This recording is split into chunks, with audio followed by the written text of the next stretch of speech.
The modern audience is fuming Cyberpunk Edgerunners 2 for catering to anime fans and grifters.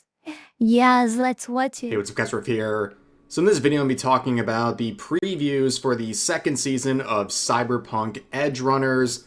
This anime and its characters, both old and new, are greatly upsetting the modern audience on Twitter, who are not only crashing out and slandering random Twitter users making objectively correct observations about this series and its characters, but they're even crashing out on the studio who created them, saying, I know better than the creators of these characters themselves.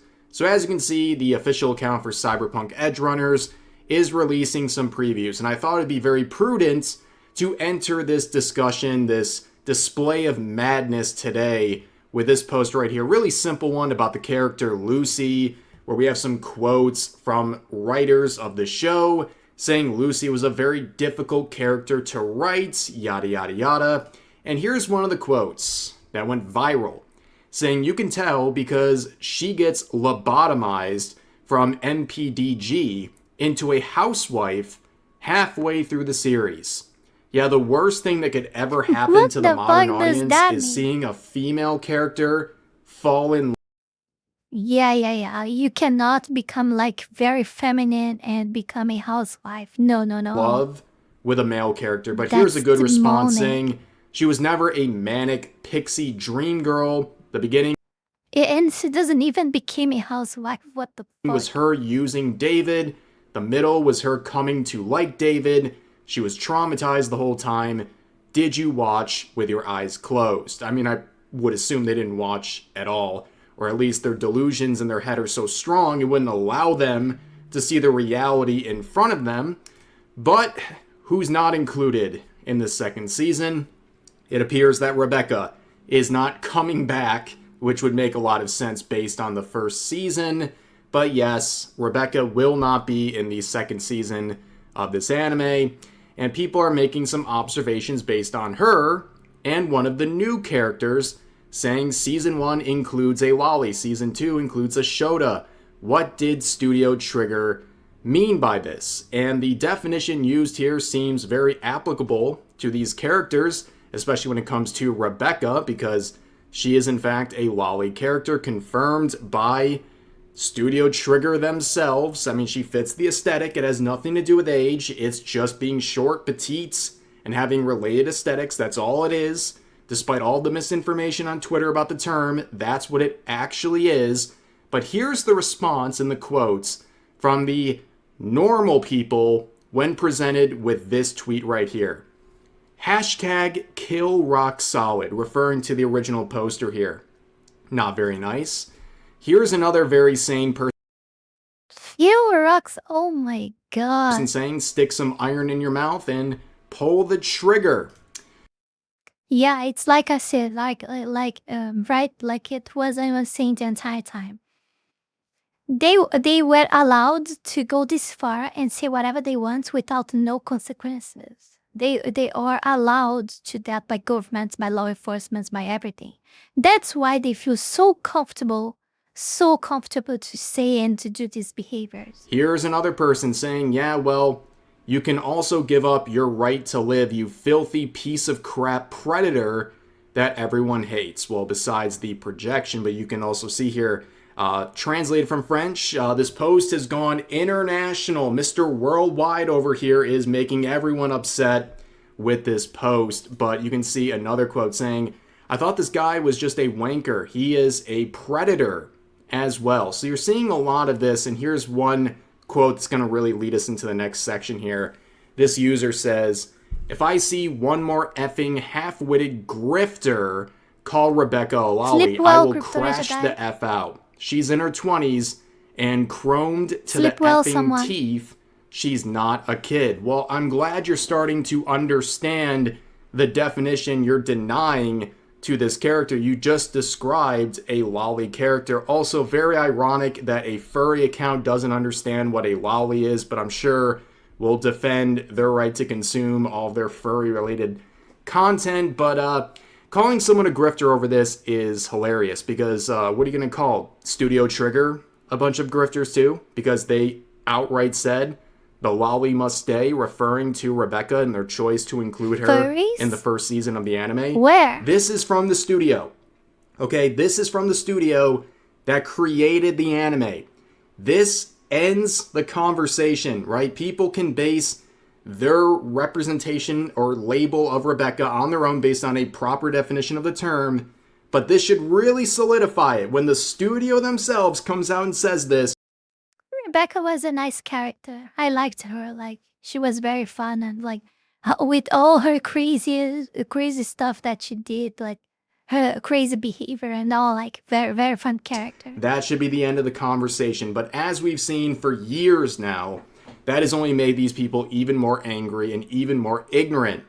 So you have another quote here that went viral with 28,000 likes. 28,000, I'm assuming, sentient human beings agree with this, saying, do lolicons see slightly short characters and immediately think lollies and shotas? Well, again, you are literally just projection. Describing the definition. You're accusing others of not understanding.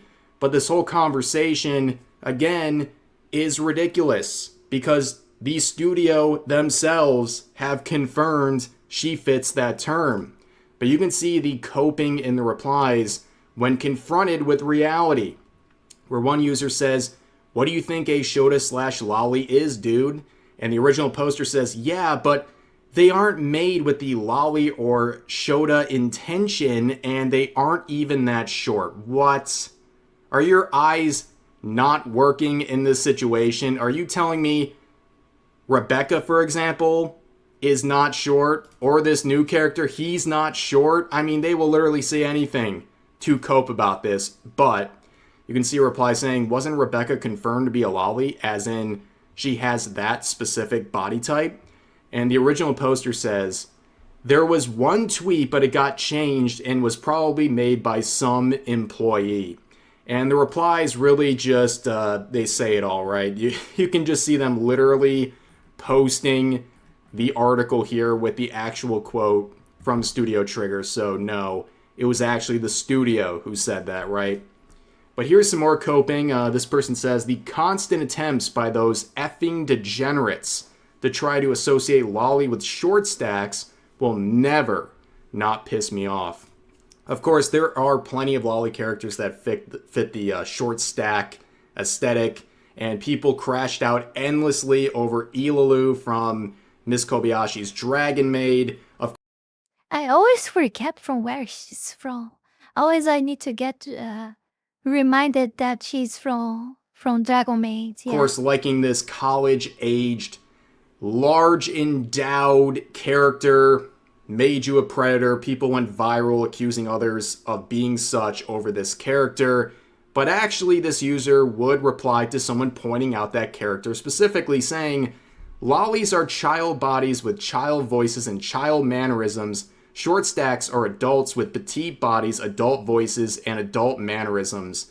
So basically, this person is just hyper-fixated on the idea that everything he's looking at must be a child, or at least the ones he finds problematic. It's a very weird definition this person created in their own head, and it's likely projection as some employee, or in other words, they refuse to defend their assumption with actual research. We've always seen. But here's another user. I don't even know if that's the case. I think they just... I think they are aware, and they already know, they already are aware, but they just don't give a fuck. User trying to defend the one post earlier saying they see short and flat and immediately think it must be a lolly. Well, they're operating under the correct definition, not the one. The ones that care so much about this, they are always like searching lollies everywhere and noticing lollies and shotas everywhere. They clearly, I mean, we have seen this pattern repeat itself like many fucking times. And we always know that in the end, the ones that complains the most are the actual PDFs. You know? One that was created by a bunch of liars on Twitter to justify harassing people over fictional content. And someone would point out many different examples that would fit the right definition.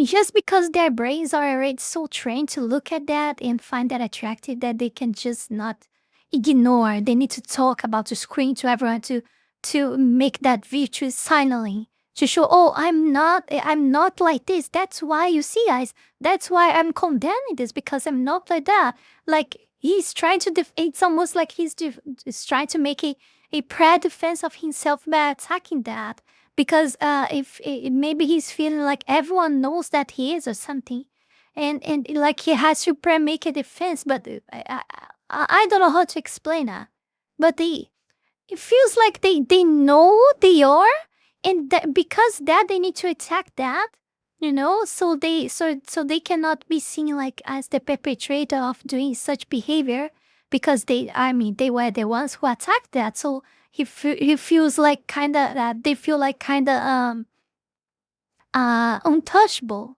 because they are the ones that are complaining about that. So obviously, they are not the ones committing that type of atrocity, right? And the previous poster replies by When we saying, know that's I was going exactly off what a is different happening. definition. I just can't do anything about the comment now. I'm not a B word. I ain't deleting. And I admit I was, to an extent, but not completely, wrong. Whoa! Guys, I mean, it's not perfect. This person refuses to delete their tweet even though they know they're wrong. Projection. But they recognize that they're operating off a wrong definition. They almost admit they're fully wrong in their post, but they sort of almost got there. We have sentience, ladies and gentlemen. What a moment. Bottle this up and take it home with you. This is a great moment. And you know what? I can kind of respect the stubbornness here, not wanting to delete a post. Happens to all of us where you're kind of wrong. You're like, you know what? No, I'm just going to stick with it. I can somewhat respect the stubbornness there, but a pretty amazing moment right here, ladies and gentlemen. But this quote really brings us home on this subject. This user saying, this stuff pisses me off because the studio called Rebecca a lolly, and there's absolutely zero reason for her to be, besides the fact that adult content addicts view every short woman with small proportions as a child. She doesn't even have the regular lolly look, they just assigned her as one for no reason. So even the studio, I guess, is lying. Everyone's just lying. Everyone's being disingenuous. Everyone's missing the point except for this guy, the enlightened Twitter user, who is literally describing the exact opposite of what happened. All of the wackadoos on social media who are obsessed with seeing children in all media, they're the ones who are... I honestly watched this and many other stuff, like many other animes, and I never stopped to think like, oh, this character is a lolly. Oh, this character like is a shura. Oh, this character is this character. I just watch, man. I just watch. What the fuck? Why people need to? Oh man, why you need to label everything? What is this intrinsic necessity of labeling everything? Just fucking watch the entire show. Just enjoy that. I don't even pay attention to this shit. Oh my We're god. crashing out over characters like Rebecca or any sort of flat or petite character. They've been doing this for years. They're the ones who are seeing children everywhere across the internet every time they look at fictional characters that are petites. That's who's doing it, not the straw man this user is trying to create. And again, the narcissism of looking at the studio and saying, yeah, you guys are wrong. You got the definition of your own character wrong. I'm right. I know everything. But you know what? Nothing makes anyone happy. So here's another character, a new character being introduced to the anime. And of course, here she is. And well, here they are, the usual suspects being very normal about this, saying, I really want to draw her, but knowing Trigger, they probably made her like 16 or some stuff, and then I'll want to blow my brains out. Well, if your like intestinal fortitude is going to lead you to this upon a discovery like that over a fictional character, you're never going to make it as an artist, that is for sure. And also, like, again, it's like they want the character. I honestly hope they don't make out in anything. Literally. I want to just stay to rot away anywhere because these people don't deserve to be part of society. So I don't want to see them participate in society in any way, shape, or form. That's my opinion. They should be arrested for good, in my opinion. They have a mental illness, like communism and socialism and being a Democrat and all that bullshit. It should be a crime.